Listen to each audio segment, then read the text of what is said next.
Iran का एटमी programme, Israeli मिसाइलों का कोहराम।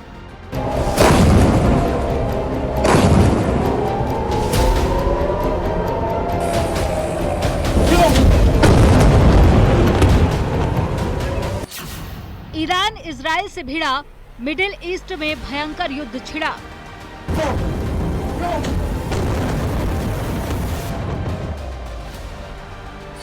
नेतन्याहू वर्सेस खामेनेई, महायुद्ध में कौन किसके साथ?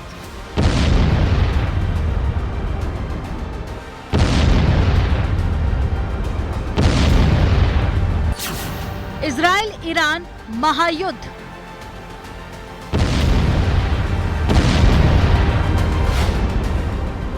मिडिल ईस्ट में सुलगता आसमान, मिसाइलों की गूंज और युद्ध के साए। ईरान और इजराइल के बीच में छिड़ी जंग अब एक खतरनाक मोड़ पर पहुंच चुकी है। इजराइल का ऑपरेशन राइजिंग लायन और ईरान का ऑपरेशन ट्रू प्रॉमिस 3 दुनिया को एक विनाशकारी टकराव की कगार पर ले आए हैं। तेहरान की सड़कों पर रात भर धमाकों की आवाजें गूंजती रही, जहां इजरायली हवाई हमलों ने ईरान के परमाणु ठिकानों और सैन्य कमांड सेंटरों को निशाना बनाया। जवाब में ईरान ने तेल अवीव और यरूशलेम पर सैकड़ों बैलिस्टिक मिसाइलें दागकर इजरायल के आयरन डोम को चुनौती दी है। इजरायल ने तेहरान में ईरान के सरकारी टीवी चैनल IRIB के मुख्यालय पर हमला किया, जिससे लाइव प्रसारण रुक गया और स्टूडियो में अफरा तफरी मच गई।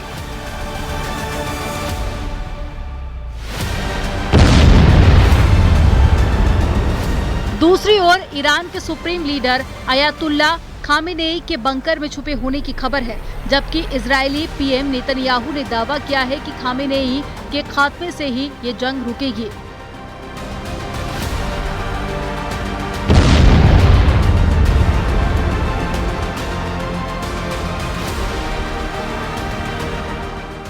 ईरान का दावा है कि इजरायली हमलों में 224 से 406 लोग मारे गए। उधर तेल अवीव में भी 24 लोगों की मौत और सैकड़ों घायल होने की जानकारी है। अमेरिका इजरायल के साथ में खड़ा है, जबकि ईरान ने अमेरिका और ब्रिटेन को समुद्री हमलों की धमकी दी है। ट्रंप का तेहरान खाली करने का अल्टीमेटम इस जंग को वैश्विक रंग दे रहा है।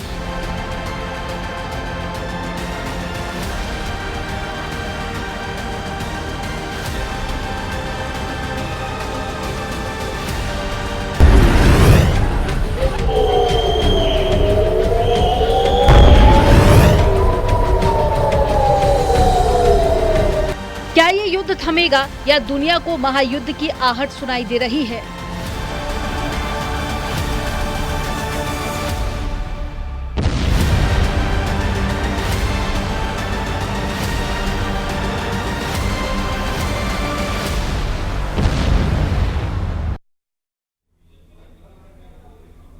नमस्कार, मैं हूं आपके साथ आस्था कौशिक। ईरान और इजराइल के बीच ये युद्ध अब केवल दो देशों का ही मामला नहीं रहा। तुर्की और सऊदी अरब ने शरणार्थी संकट की चेतावनी दी है। जॉर्डन ने अपने हवाई क्षेत्र को युद्ध के लिए इस्तेमाल करने से साफ इनकार कर दिया है। क्या यह युद्ध तीसरे विश्व युद्ध की ओर लेकर के जाएगा या फिर कूटनीति इसको रोक पाएगी? दुनिया की नजरें इस सवाल पर टिकी हैं, लेकिन मिडिल ईस्ट की धरती पर पिछले कुछ दिनों से भयंकर युद्ध छिड़ा हुआ है और ये और ज्यादा दिन ब दिन तेज होता जा रहा है।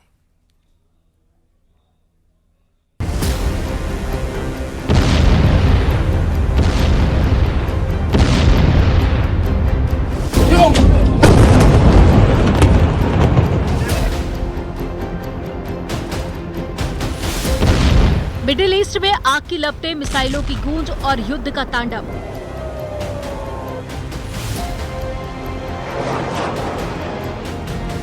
ईरान और इजरायल के बीच में छिड़ा ये संघर्ष अब एक वैश्विक संकट बनता जा रहा है। 1979 की ईरानी क्रांति से शुरू हुआ ये तनाव 2025 में खुले युद्ध में तब्दील हो गया। इस युद्ध की जड़ें 1979 की ईरानी क्रांति में छिपी है, जब ईरान, जो कभी इजरायल का सहयोगी था, एक इस्लामी गणराज्य बन गया। शिया इस्लाम और यहूदी राज्य के बीच में वैचारिक टकराव ने दोनों देशों को दुश्मन बना दिया। 1982 में लेबनान युद्ध के दौरान ईरान ने हिजबुल्ला और फिलिस्तीनी समूहों का समर्थन शुरू कर दिया, जिसने इजरायल के साथ में तनाव को और भी ज्यादा गहरा दिया।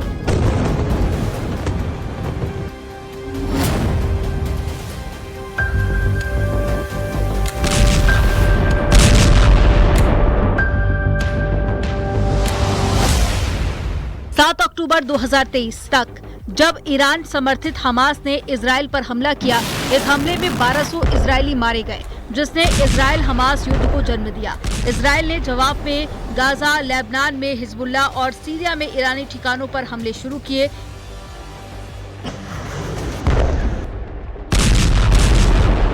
एक अप्रैल 2024 को इजराइल ने दमिश्क में ईरानी दूतावास पर बमबारी की थी, जिसमें कई वरिष्ठ ईरानी अधिकारी मारे गए थे। इसके जवाब में 13 अप्रैल 2024 को ईरान ने इजराइल पर पहली बार सीधे मिसाइल हमले किए, जिसने इस संघर्ष को एक नए स्तर पर पहुंचा दिया।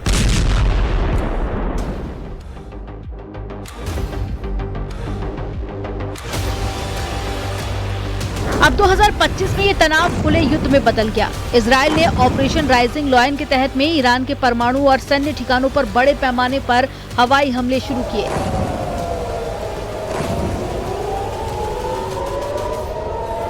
तेहरान, नतांज, इस्फहान और साथ ही फोर्डो में धमाकों की आवाजें गूंजी। इजरायली रक्षा मंत्री योआव गैलेंट ने दावा किया है कि इस हमले ने ईरान की परमाणु क्षमता को भारी नुकसान पहुंचाया है। ईरान ने पलटवार में ऑपरेशन ट्रू प्रॉमिस 3 लॉन्च किया है, जिसमें तेल अवीव और यरूशलेम पर 150 से 200 बैलिस्टिक मिसाइलें दागी गईं। इजराइल का आयरन डोम कई मिसाइलों को रोकने में कामयाब रहा, लेकिन तेल अवीव में भारी तबाही हुई।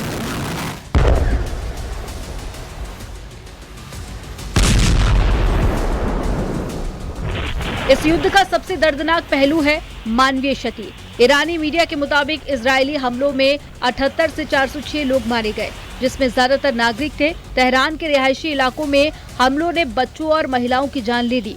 वहीं इजराइल में ईरानी मिसाइल हमलों से कम 24 लोगों की मौत हुई है। ईरान ने अपने सैन्य कमांडरों जैसे कि गार्ड चीफ हुसैन सलामी और साथ ही chief of staff Mohammad Bagheri की मौत की पुष्टि की है, और इजराइल ने भी अपने सैन्य और परमाणु वैज्ञानिकों को खोया है।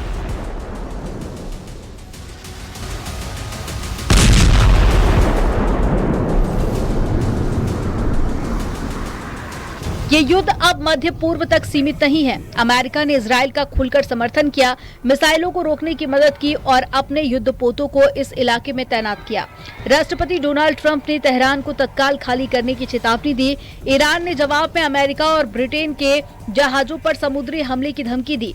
भारत ने शांति की अपील की और एससीओ के इजराइल विरोधी बयान से खुद को अलग कर लिया।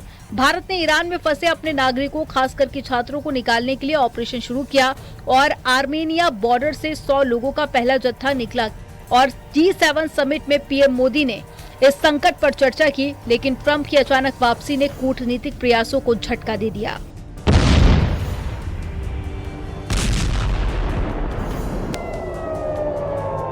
ईरान और इजराइल के बीच में ये युद्ध अब केवल 2 देशों का मसला नहीं रहा। टर्की और सऊदी अरब ने शरणार्थी चेतावनी दी है और जॉर्डन ने अपने हवाई क्षेत्रों को युद्ध के लिए इस्तेमाल करने से इनकार किया है। क्या ये युद्ध तीसरे विश्व युद्ध की ओर ले जाएगा या कूटनीति इसे रोक पाएगी? दुनिया की नजरें इस सवाल पर टिकी हैं।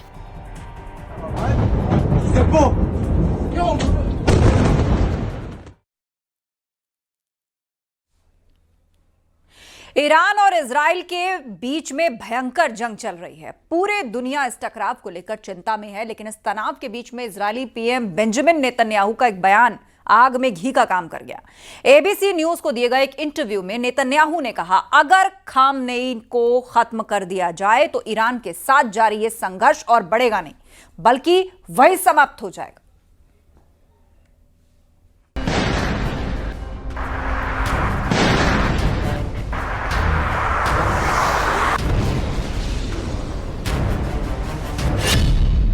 क्या खामेनेई की हत्या होने वाली है?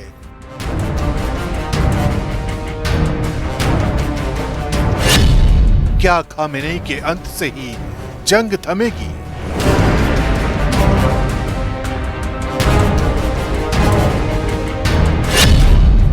ईरान की तबाही वाली क्रोनोलॉजी।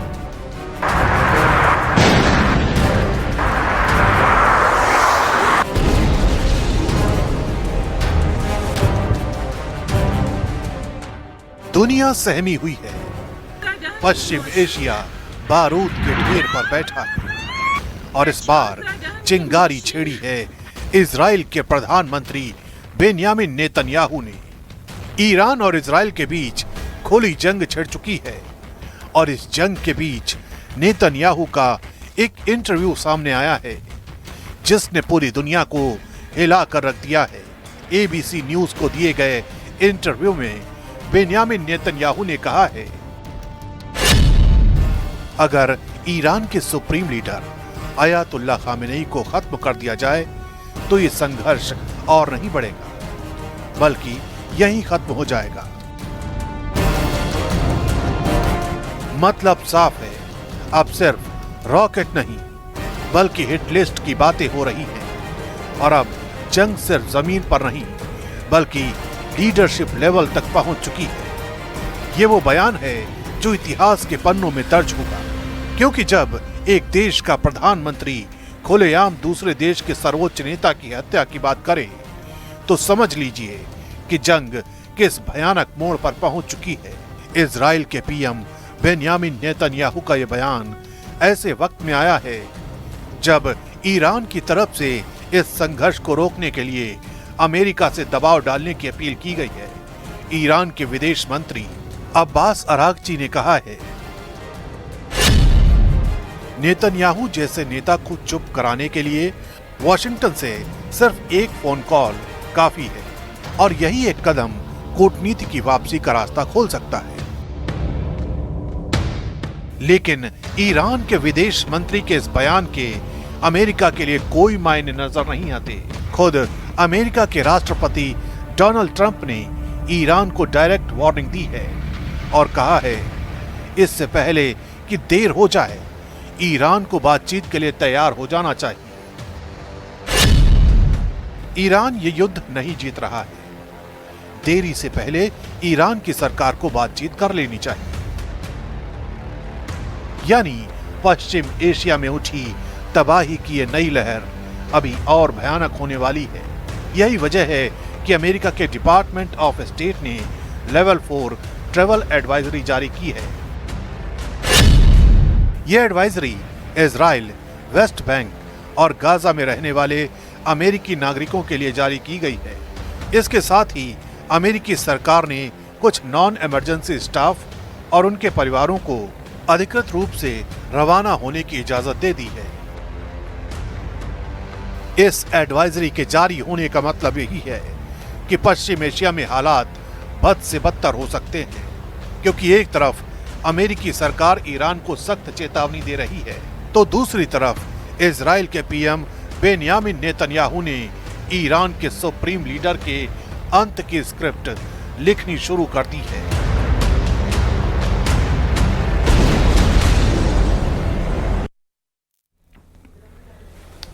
भारत ने ईरान से अपने नागरिकों को निकालने का अभियान शुरू कर दिया है।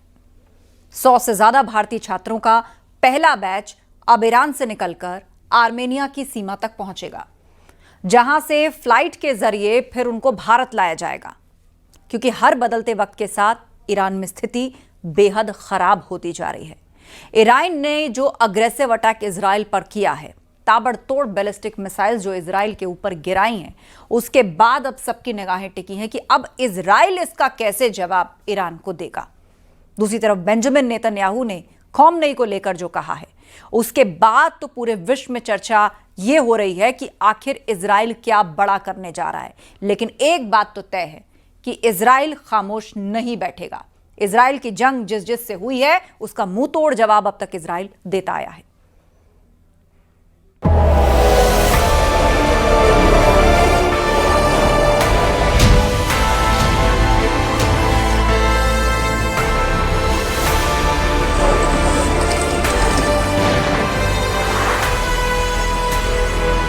इजराइल का अंधाधुंध वार, धुआं धुआं तेहरान।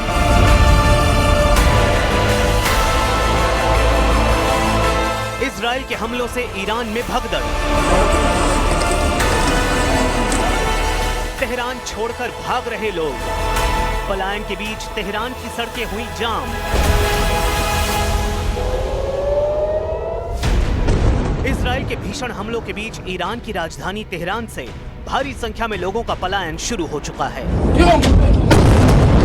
राजधानी तेहरान में विस्फोटों की आवाजें रात भर गूंजती रही हैं। सआदत आबाद जैसे अमीर इलाकों तक हमलों की जद में आने के बाद अब शहरवासियों का पलायन शुरू हो गया है। आलम यह है कि तेहरान की सड़कें पलायन को मजबूर लोगों से पटी पड़ी हैं। हर कोई तेहरान छोड़कर जाना चाह रहा है।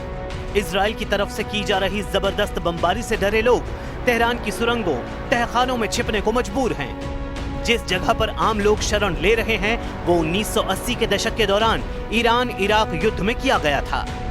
ऐसे में कई देशों ने अपने नागरिकों को ईरान छोड़ने को कहा है। भारत ने भी ईरान में फंसे भारतीय छात्रों को निकालने का ऑपरेशन शुरू कर दिया है। खबर है कि पहले बैच में ईरान से 100 से ज्यादा भारतीय छात्रों का पहला बैच छोड़ेगा और ईरान से आर्मेनिया की सीमा तक पहुंचेंगे और फिर आर्मेनिया से छात्रों को फ्लाइट के जरिए भारत लाया जाएगा। ईरान में स्थित भारतीय दूतावास ने वहां रह रहे सभी भारतीय नागरिकों से अपील की है कि वो तुरंत दूतावास से संपर्क करें। साथ ही दूतावास ने भारतीय नागरिकों और भारतीय मूल के नागरिकों को सलाह दी है कि अगर उनके पास खुद के साधनों से तेहरान से बाहर निकलने का विकल्प है तो वो तुरंत ऐसा करें और किसी सुरक्षित जगह पर चले जाएं। तेहरान में मौजूद भारतीय दूतावास ने 3 इमरजेंसी नंबर भी जारी किए हैं जिन पर कॉल करके छात्र और नागरिक मदद ले सकते हैं। एक आंकड़े के मुताबिक ईरान में करीब 10,765 भारतीय हैं जिनमें करीब 1500 स्टूडेंट्स हैं। इनमें ज्यादातर लोग कारोबारी और शिक्षाविद हैं। ईरान के ज़ादेहान और तेहरान में सबसे ज्यादा भारतीय रहते हैं। युद्ध के बीच तेहरान को खाली करने के सोशल मीडिया पर कई वीडियो वायरल हुए हैं। इसमें लोग ईरान से तुर्की भागने की कोशिश कर रहे हैं और बॉर्डर का इलाका गाड़ियों से अटा पड़ा है। तेहरान में लोगों के सामने चुनौती इजराइल के हमलों से बचने की ही नहीं है बल्कि पूरे तेहरान में लोगों के सामने खाने पीने का संकट गहरा गया है।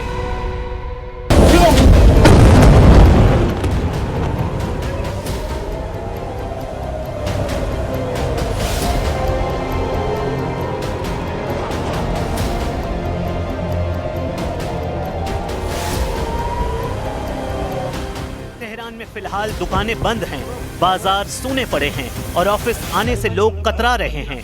कुछ इलाकों में एटीएम से सीमित रुपए ही निकाले जा सकते हैं, जबकि पेट्रोल स्टेशनों पर लंबी कतारें लगी हैं। हर गाड़ी को सिर्फ 25 लीटर पेट्रोल भरवाने की सीमा तय कर दी गई है।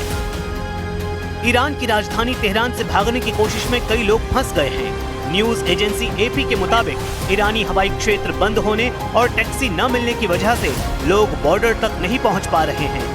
तो उधर इजराइल ने अपने नागरिकों से कहा है कि वो जॉर्डन और मिस्र के रास्ते देश छोड़ सकते हैं, लेकिन इन देशों को भी संभावित खतरे के रूप में देखा जा रहा है।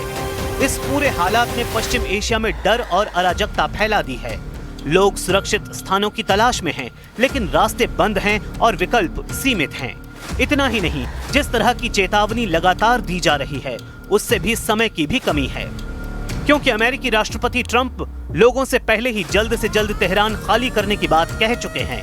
दूसरी तरफ इजरायली प्रधानमंत्री बेंजामिन नेतन्याहू ने भी साफ कर दिया है कि ईरान के सुप्रीम लीडर खामेनेई को निशाना बनाने की संभावना से इनकार नहीं किया जा सकता।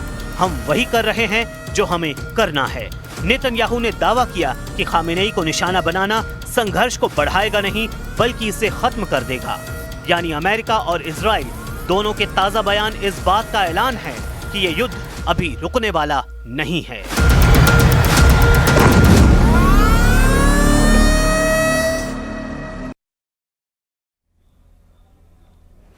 ईरान इजराइल जंग अब एक नए मोड़ पर पहुंच चुकी है। इजरायली सेना ने दावा किया है कि उसने ईरान के टॉप मिलिट्री कमांडर अली शादमानी को मार गिराया है और यह हमला सिर्फ एक ऑपरेशन नहीं बल्कि तेहरान को सीधा संदेश है कि अब इजराइल पीछे हटने वाला नहीं है।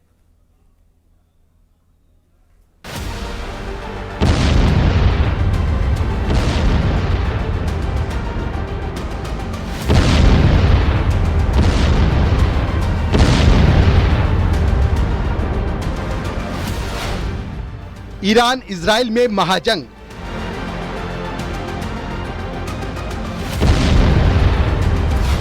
इजराइल के हमले में मारा गया अली शादमानी। आईडीएफ के हमलों में अली शादमानी की मौत। पश्चिम एशिया में उबलती जंग अब और भी खूनी मोड़ पर है, क्योंकि इजरायली सेना ने आधिकारिक दावे में ईरानी सेना के टॉप बॉस जनरल अली शादमनी को एक स्पेशल ऑपरेशन में मार गिराया है। इस एक्शन के बाद अब ये जंग और भयंकर मोड़ ले चुकी है।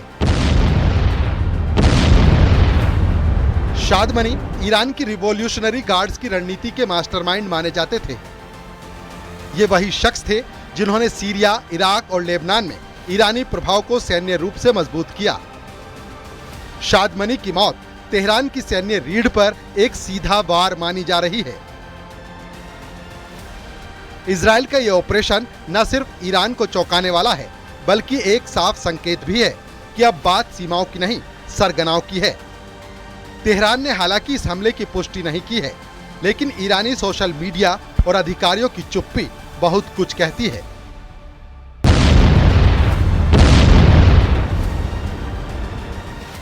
उधर इजराइल अब रुकने का नाम नहीं ले रहा है। ईरान के supreme leader ayatollah Ali Khamenei की हत्या को लेकर इजराइल प्लान बना चुका है और ट्रंप इस प्लान पर अपना वीटो लगा चुके हैं। लेकिन नेतन्याहू ट्रंप के वीटो को मानने को तैयार नहीं है। यानी नेतन्याहू का सारा फोकस खामेनेई पर आकर ठहर गया है। नेतन्याहू कह चुके हैं कि खामेनेई की हत्या से ही संघर्ष रुकेगा। इन सारी खबरों के बीच सवाल ये है कि खामेनेई कहां हैं? इजराइल ईरान जंग के बीच अब आपको पलायन की ऐसी तस्वीर दिखाते हैं जिसमें दहशत साफ नजर आ रही है। तेहरान की सड़कों पर गाड़ियों का सैलाब उमड़ आया है। महफूज ठिकानों की तलाश में लोग लगातार शहर छोड़ रहे हैं और इस वजह से शहर से निकलने वाली हर सड़क का लगभग यही हाल है। इजराइल के हमले के जवाब में ईरान ने जोरदार पलटवार करते हुए इजराइल के रिहायशी इलाकों को निशाना बनाते हुए रॉकेट और मिसाइलें दागी, जिसके बाद हाइफा शहर में अफरा तफरी मच गई। वहीं ईरान ने बड़े नुकसान का दावा किया है। Bureau report, news 18, Uttar Pradesh, Uttarakhand.